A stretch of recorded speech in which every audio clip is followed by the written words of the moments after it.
Hello, everybody, and welcome to the Reality Game Form Survivor podcast. I'm your host, Colin Connors. My wonderful co-host, Patrick Sullivan, could not be with me today. He is off fighting crime. But I am talking to the wonderful Zane Knight from Survivor Philippines.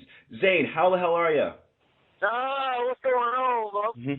So anyways, even though you had such a short time on the show, we have a lot to talk about, so let's just jump right into it. How did you get on the show to begin with? Actually, it was a joke between me and my wife, to tell you the truth. We were sitting there one night watching Survivor. I've been watching Survivor for a long time. And that little thing came up at the end where it said, do you think you got what it takes? So I went to work the next day. The next day was the deadline. So I was at work, and I pulled out the cell phone, and it was a 28-second video. And I said, I'm Zane Knight from Danville, Virginia, and if you don't put me on your show, you ain't shit. That's what I said. And so it was the next day, Jeff Probst called, and they said, if you're really serious, we're going to send you plane tickets and, bring you on out to L.A. now. And so I just got in by, the skin of my teeth for that season, because it should have been the next season. So anytime anybody asks me, I have people ask me all the time, how'd you get on, or how'd you get picked, and I'm like, just be yourself, man. If more people would, and not talking bad on the fans, because that's what makes this show is the fans, but if more people would be survivors instead of fans, man, the show would probably be a lot better. Oh, I completely agree. It seems so many players go out there with this preconceived notion of, I need to be a villain, or, I need to be a hero, and as a result, they never really play the game. They're too busy worried about being perceived in some way.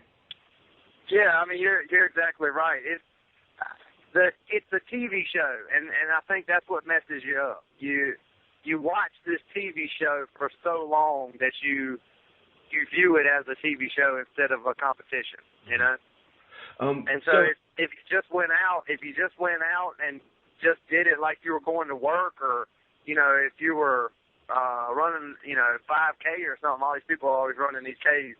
You would probably do a lot better. You know what? Well, that seems to be a pretty rational way to look at things. I mean, some of the best winners have said they approached it as a game, like Brian Heiduck and Kim Spradlin. What I want to know is, how big of a fan were you before the show? Like, have you seen every season, or were you an on-again, off-again fan? Well, I was you remember when Boston Rob won? When he was climbing up that staircase. Yeah, Redemption Island. He had that picture of his family on his back. That season, that's what really, I mean, growing up, your mom and your dad and your grandparents, everybody watches Survivor. So I mean, I've always been a kind of touch back and forth fan, but after that season I really became a fan on my own. Like I had to be home when Survivor's on the night. I gotta be home. It's okay. I go through the same thing, and it's kind of awkward explaining to a girl, hey, listen, you're nice and all, but Wednesday night Survivor night. I gotta get home and watch this show. Yeah. So do you think you being a fan helped you get cast, or was it only just your personality?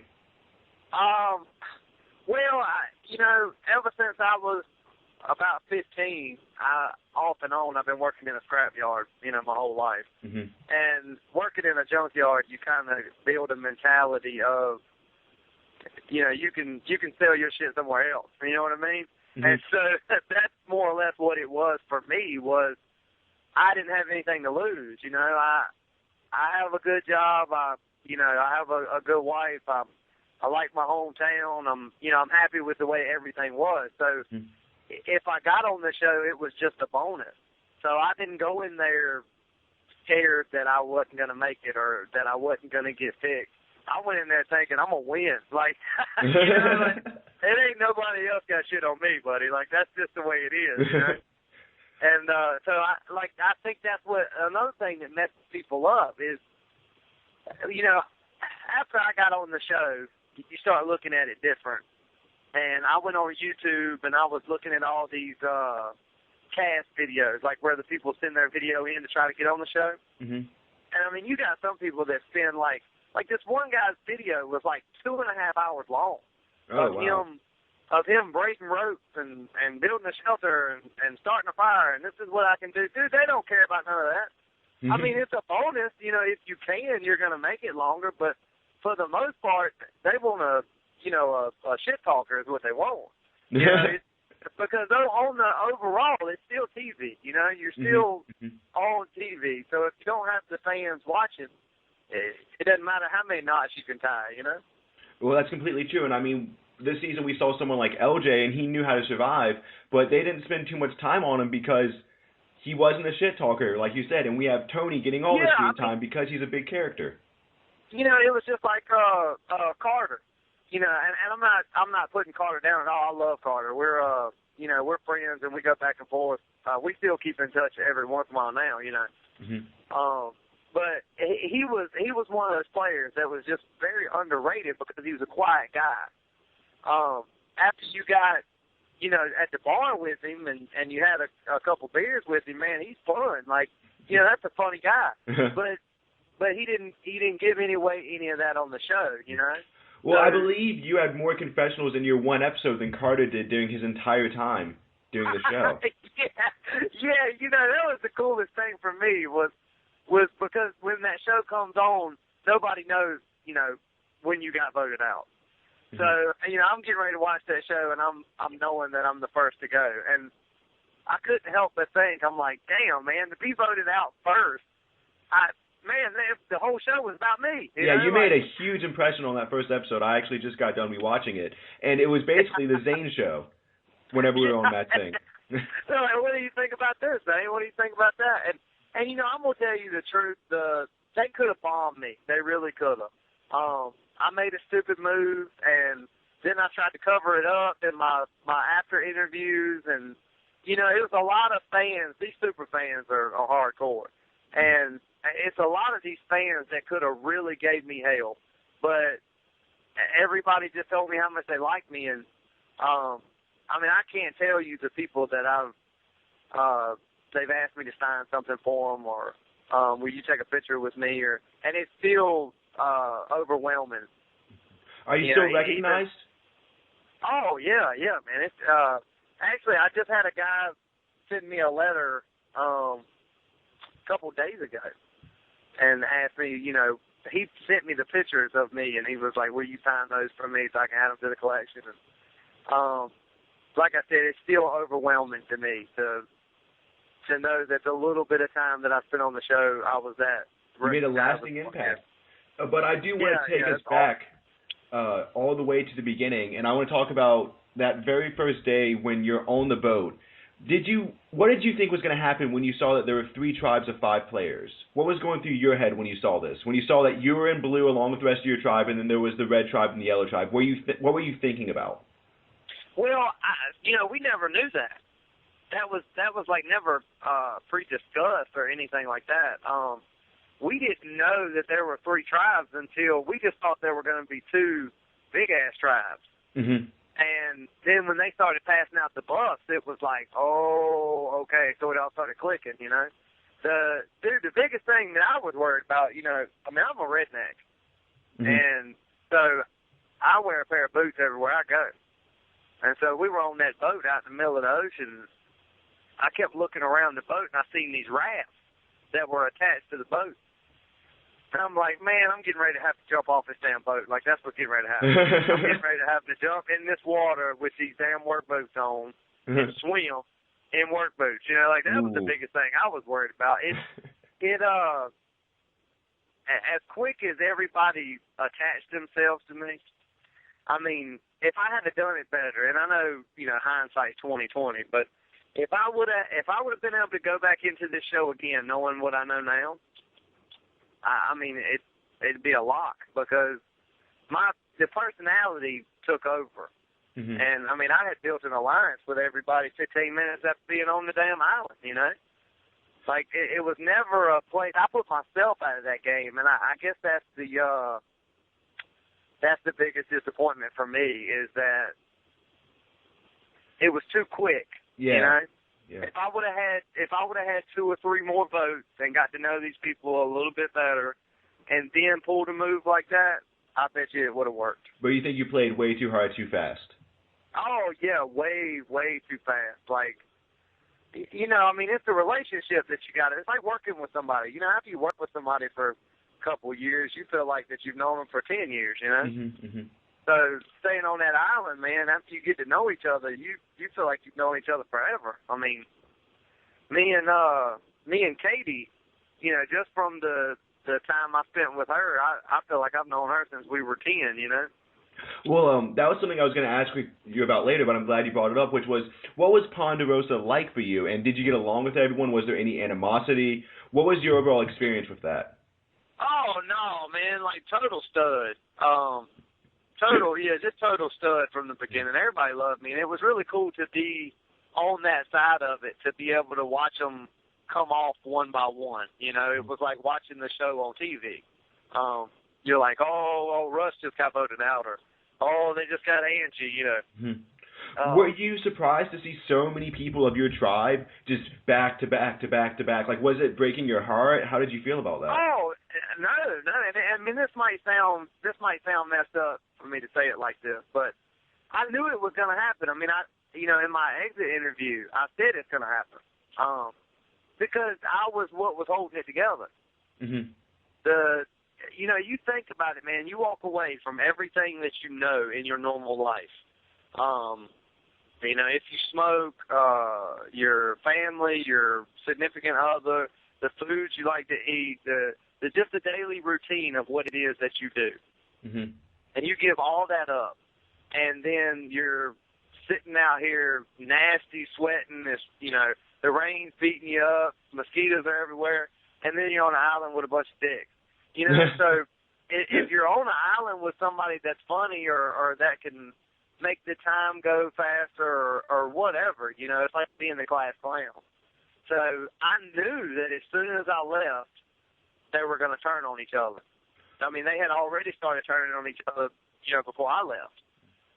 So you think that tribe was doomed from the beginning, Matt Singh? Yeah, I think it was doomed from the beginning, and I've said this a million times, but Russ, I don't think Russ coming in wanted to be a leader.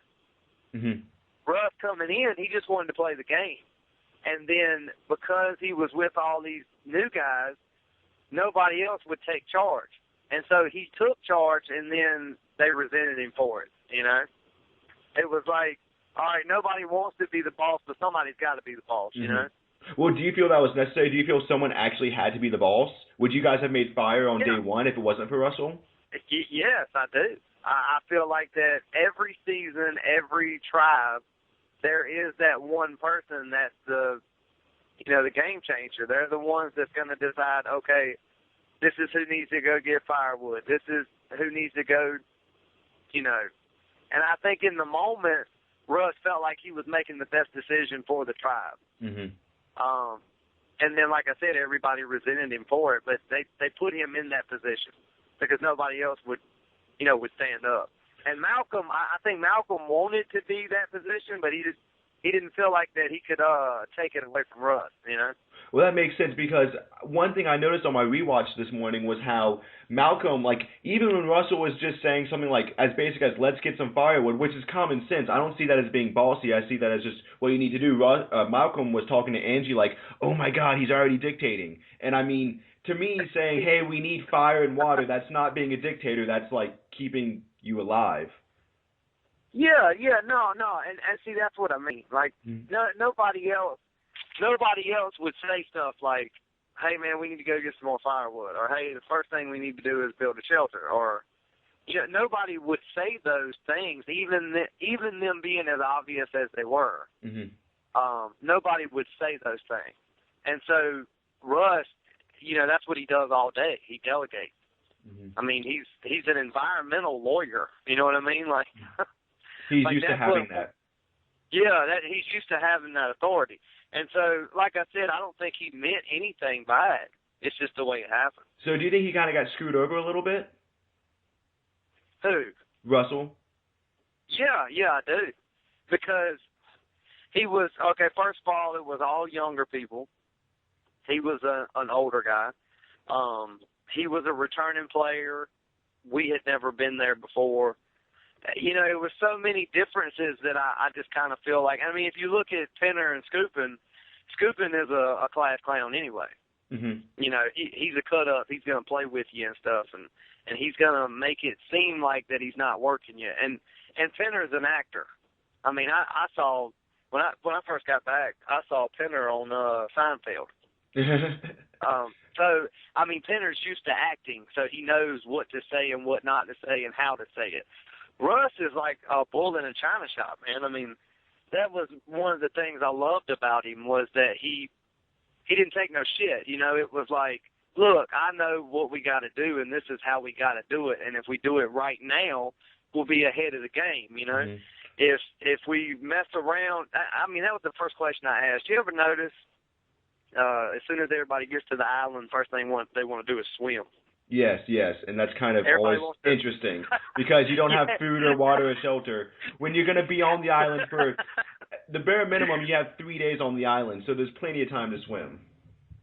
Yeah, you got plenty of time to be on vacation, man. Worry about getting ahead in the games. And so, like I said, it was, I do think you got screwed over a little bit. What was your first impression of your tribe as a whole? Like, what was your first impressions of, like, Roxy and Malcolm and Angie and Denise? What did you first make of all of them? Angie, which was weird, man, because I really thought I wasn't going to like Angie. Mm-hmm. She seemed like one of those, like, I'm too good to talk to you type. Yeah, and actually I thought the same thing. I was like, this girl is going to be awful, but I fell in love with her on the TV. Yeah, I did. I mean, the first time I met her, I fell in love with her. Malcolm, I thought we were going to get along because he seemed like the stoner kid, like, I'm going to be able to get along with this guy. Russ, I was a little intimidated. I was like, I don't know who was the black guy from the last season? Like, big dude, he was a Marine, and he was Are you talking about Samar? No, this recent season, not the one that's on. Oh, do you mean Cliff Robinson from this season? Yeah. Yeah. I thought he was going to be like that. Like, I'm like, this dude thinks he knows everything, and he's going to be a dick. But he was as nice as he could be. He was nicer than anybody else. What about Roxy?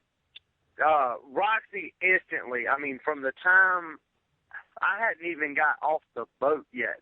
Like, we were still pulling the raft up, and me and Roxy were in alliance. Oh, wow. Why don't you think they show that on TV?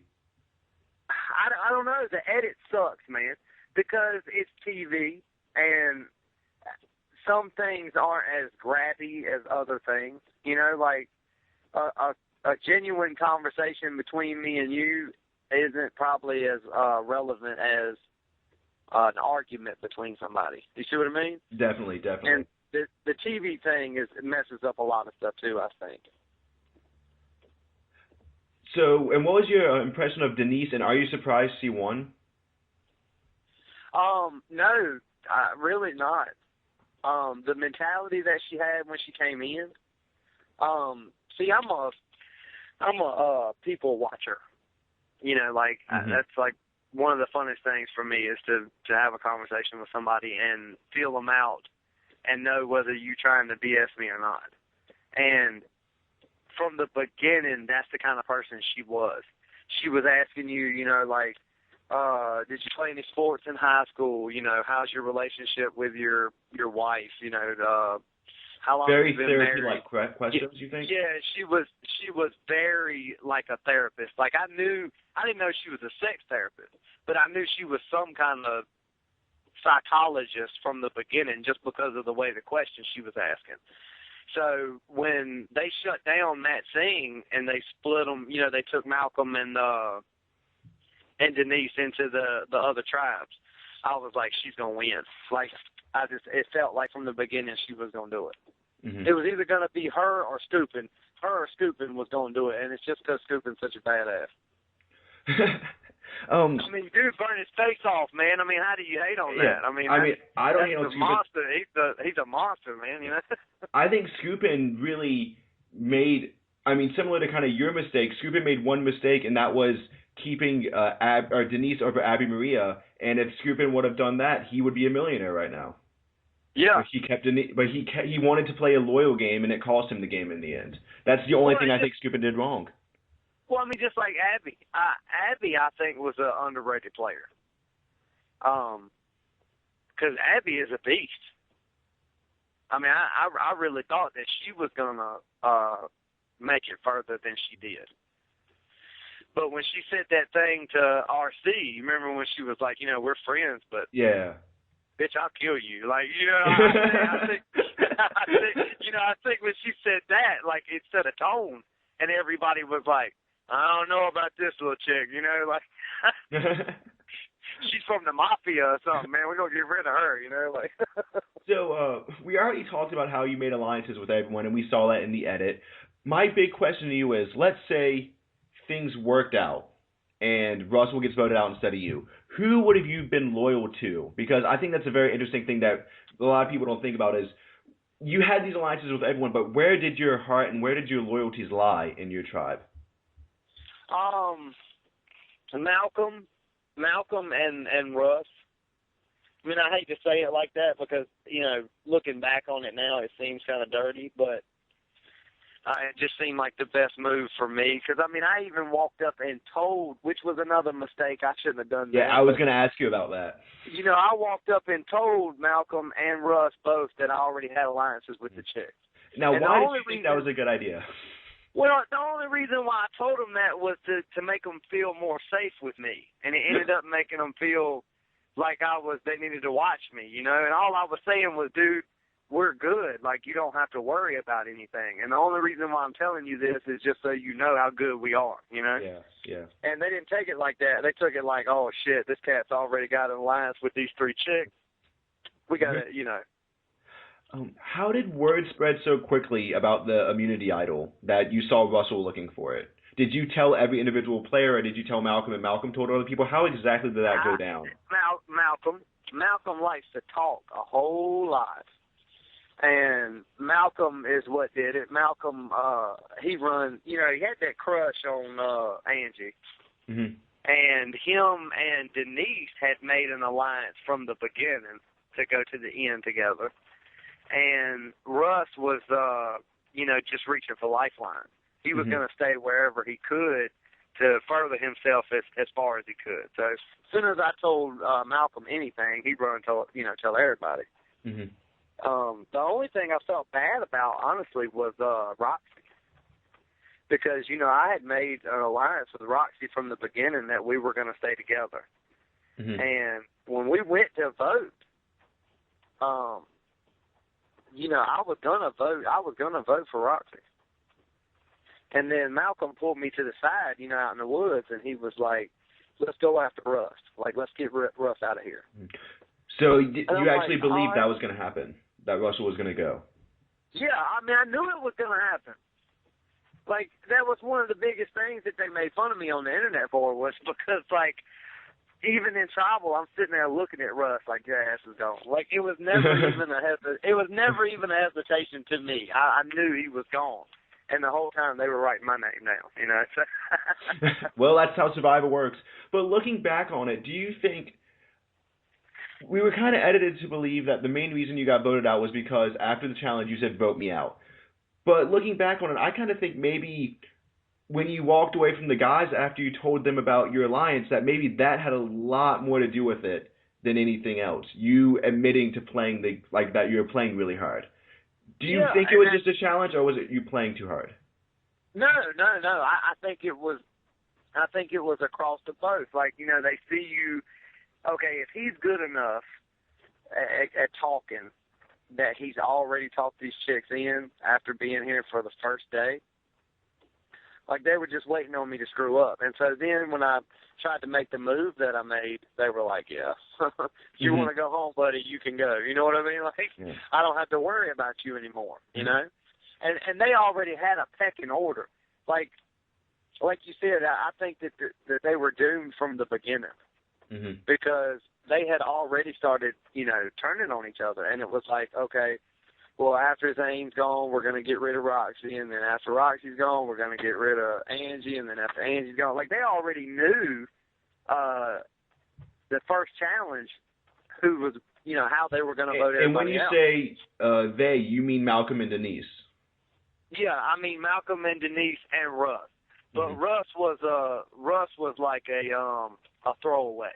You know, they were like, we'll keep Russ as long as we need him, but if he messes up, he's out too. Like, you know, that was the alliance from the beginning, was Malcolm and Denise. And they were good enough, you know, they were good enough players to where they could do it.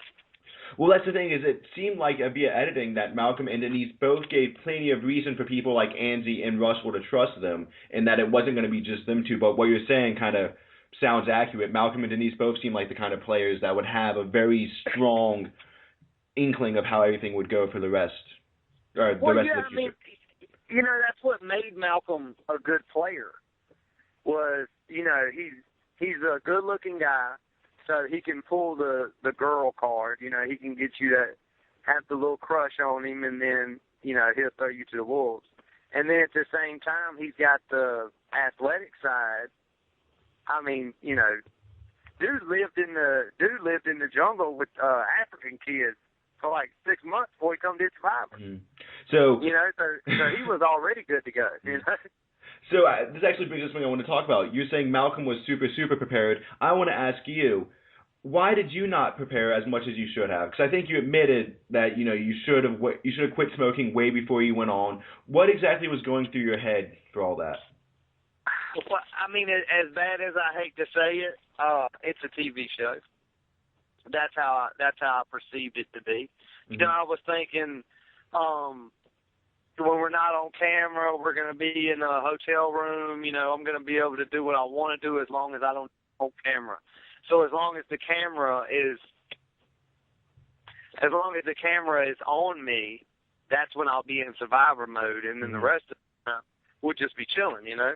So you didn't think it was real? No, I really didn't. I mean, I've been watching this show for, you know, 7 years now, and I'm like, man, I don't see it being. I mean, it's a TV show, you know, and being around the other TV shows that I've been around, getting to know people, there's always a certain level of theater that goes along with it. You know, I mean, you might have a few physical moments, but it's more or less about personality and being a TV person. You know what I mean? And I was wrong as hell, all accounts, because I'm going to tell you something. I tell people all the time, people come and ask me, you know, is it real? Is it real? Man, dude, it's as real as you want it to be. Like, that is the realest thing I have ever experienced in my life. It's like going to the Marines or something. Wow. I mean, dude, you think about it. We sat in the rain for 3 days. And then when it would stop raining for about, you know, 30, 45 minutes at a time. And then the sun would come out and jack the heat way up. And then these mosquitoes would come from nowhere. I mean, and then the cameramen, you know, they're switching out, because I think they do like 12-hour shifts. Like 12 on and 12 off. And then like a boat would come in and the cameraman would switch out. And these cats are like, got water bottles and shit hanging on their hips. And you're like, give me some. Yeah, like drinking Gatorade and chewing gum and stuff. And you're sitting there like ready to kill this dude that's sitting beside you. You know what I mean? Like, so yeah, it was definitely it was real. It was a hard realization that, like, damn, this is what I'm in and this is what I did to myself. You know, like. Did that inspire part of your quitting speech that you gave? Well, not really. I thought about that on the boat on the way back to the island. Like, I was sitting there and I'm looking at these cats, and everybody is looking at each other. Everybody's got their wheels turning, and they're like, who are we going to get rid of? Like, somebody's got to go. Somebody's got to go. And honestly, you know, God's honest truth, I thought that they were going to tell me shut up. Like, I thought that I was in that tight with the whole crew that when I started saying, well, you know, if you guys, you know, need to vote me out, or if you think I've messed up the challenge or whatever, I thought they were just going to go, like, shut up, Zane. Like, you're not going anywhere. It's, you know.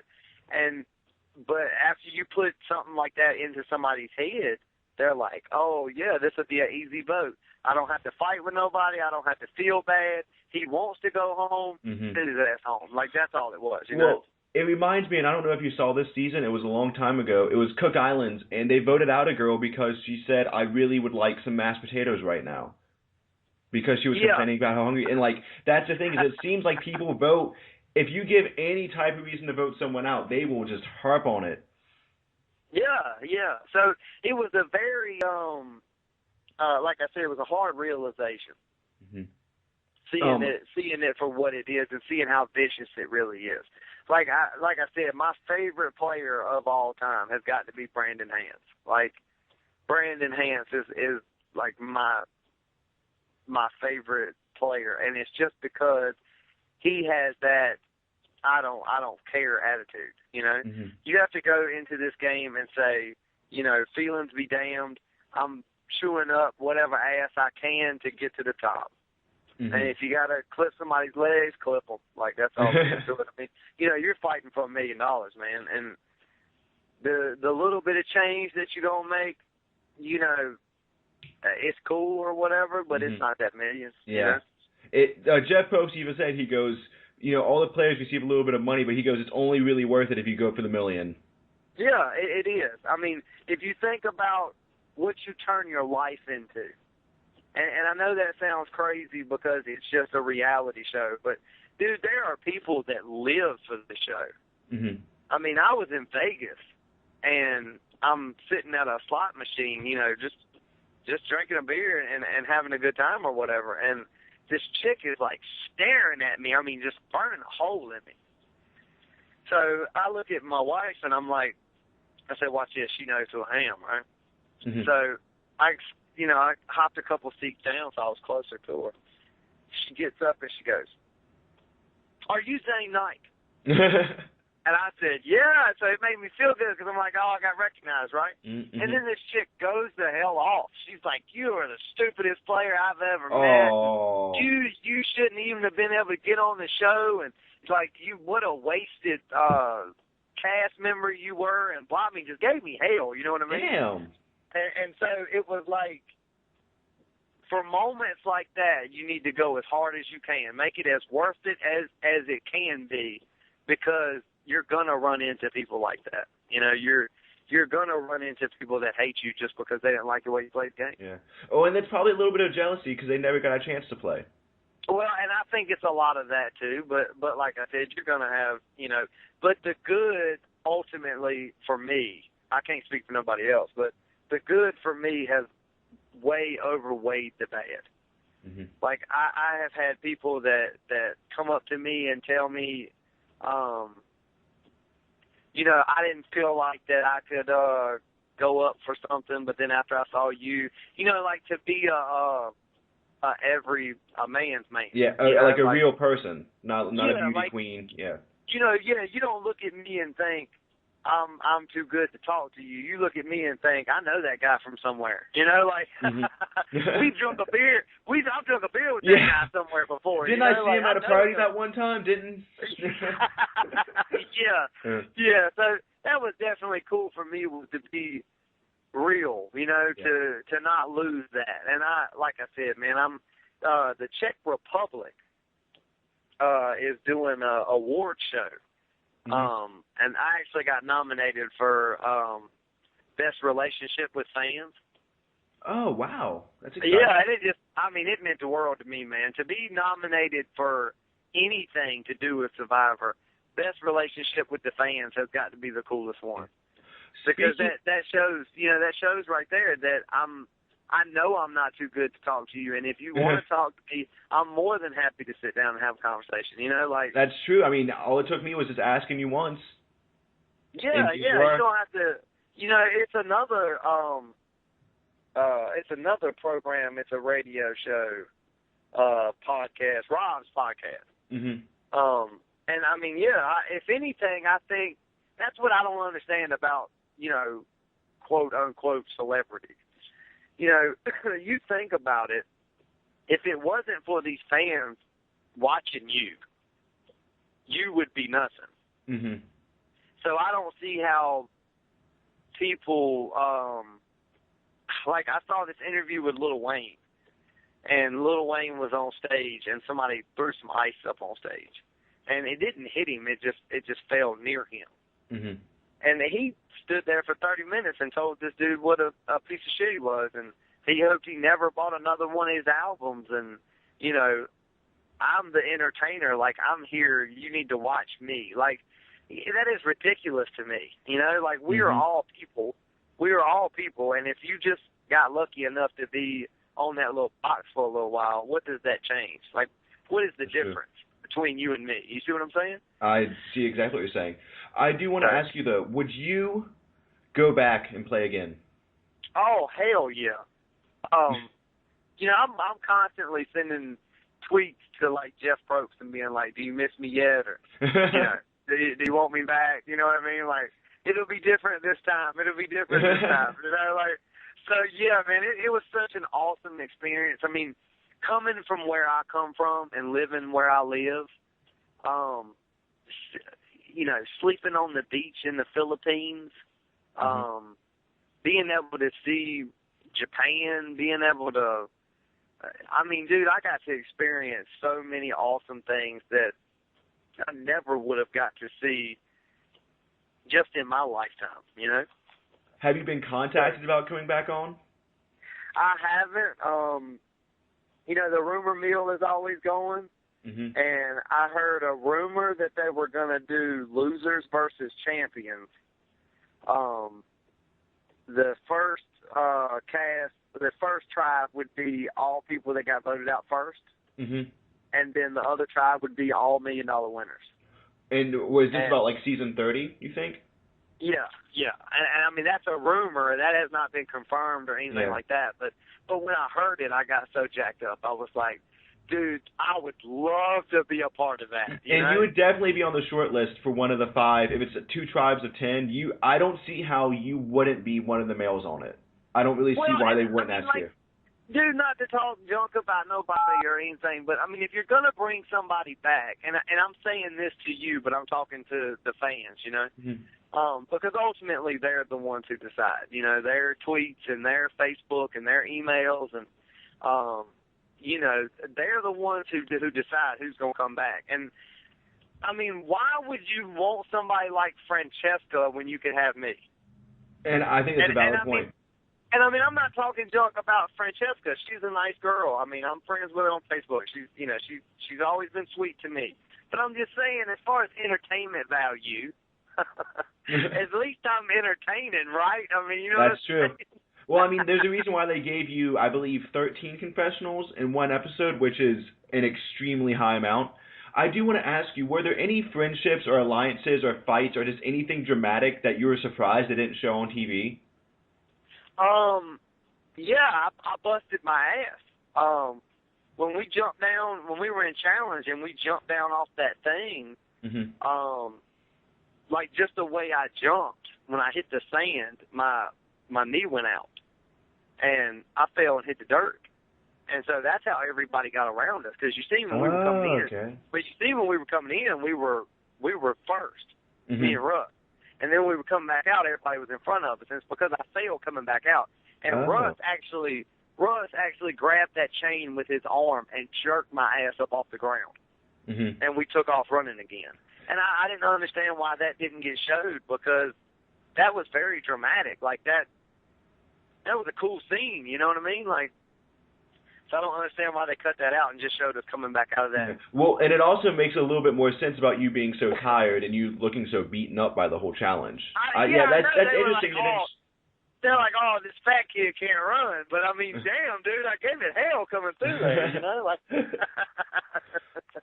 I do have another question for you. I heard rumors that you somehow, like, you ran into Johnny Fairplay because you two live in the same town, and there's something like you asked him for an autograph, and he asked you for $20, and you told him no. Like, what is this situation? What exactly happened? Oh, okay. Yeah, I didn't know what you were talking about at first, but that happened before Survivor.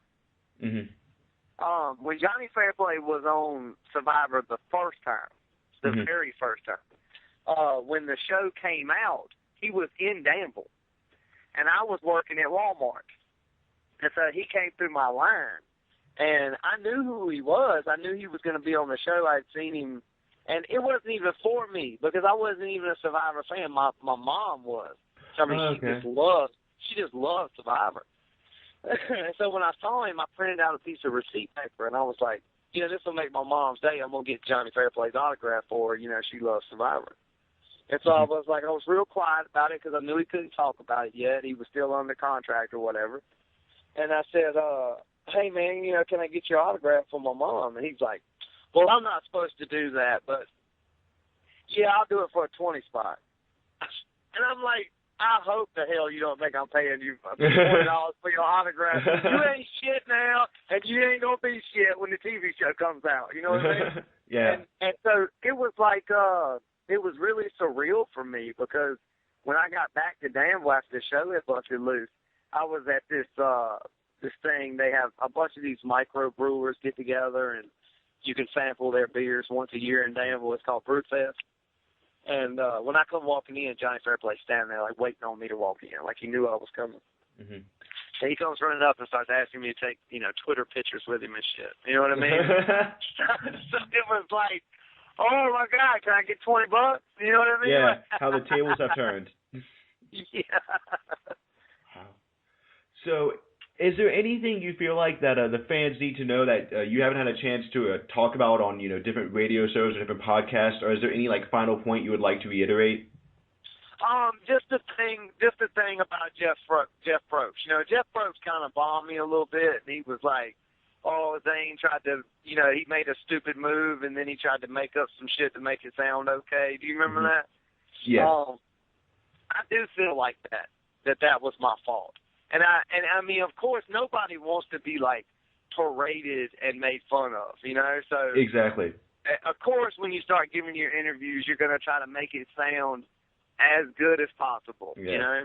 So I would just like people to remember that put yourself in my shoes, you know? And if you made a stupid-ass move in front of 1 million people on TV, you wouldn't want to cop to it, you know? Like you would try to make it sound as good as humanly possible. But I will say this. I appreciate y'all so much.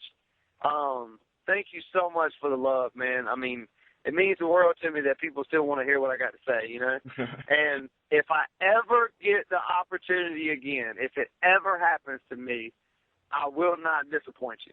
All right, awesome. And we will hold you to that. And I want to thank you so much for taking the time out of your day to come and talk with me. Oh, man, it's no problem. And like I said, I really appreciate it, man. And if you ever need anything else out of me, you just holler. All right, awesome. And thank you so much. And I want to thank everyone who took the time to listen to this podcast, and have a wonderful afternoon, morning, or night, or whenever you're listening to it.